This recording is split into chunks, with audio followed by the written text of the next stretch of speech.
दूर भविष्य की बात है। पृथ्वी अब रहने लायक नहीं रही और इंसान अब दूसरे ग्रहों पर बसने की कोशिश कर रहे हैं। इसी मिशन पर एक कॉलोनी भेजी जाती है ग्रह निर्सिया पर, जहां जीवन के लिए परिस्थितियां बेहद कठोर हैं। बर्फ, तूफान और अजीब जीव।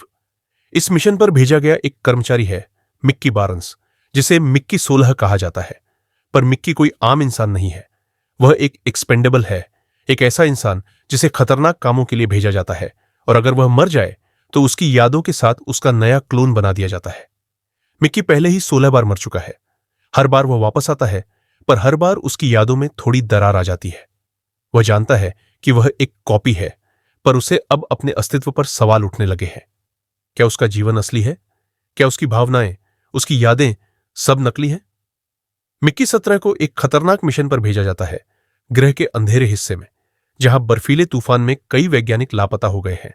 लेकिन इस बार कुछ अलग होता है। मिक्की बच जाता है। जब वह बेस कैंप लौटता है तो उसे चौंकाने वाली सच्चाई पता चलती है।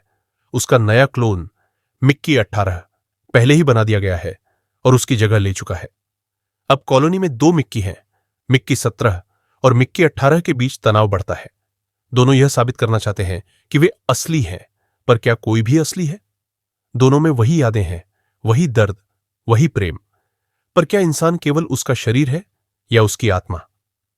इस अस्तित्व की लड़ाई में मिक्की 17 न केवल सिस्टम के खिलाफ जाता है, बल्कि अपनी पहचान को लेकर एक गहरे सवाल में उलझ जाता है। क्या मैं सिर्फ एक प्रयोग हूं या मेरी भी एक आत्मा है? जैसे जैसे स्थिति बिगड़ती है, ग्रह पर आए खतरे जैसे एलियन प्रजातियां और पर्यावरणीय संकट दोनों मिक्की को एक साथ लाकर खड़ा करते हैं। उन्हें समझ आता है कि लड़ाई बाहरी नहीं बल्कि अंदर की है। अंत में मिक्की 17 बलिदान देता है ताकि कॉलोनी बच सके, और मिक्की 18 अब पूरी तरह बदला हुआ इंसान बन जाता है जो अपने पहले वर्जन की याद में जीता है।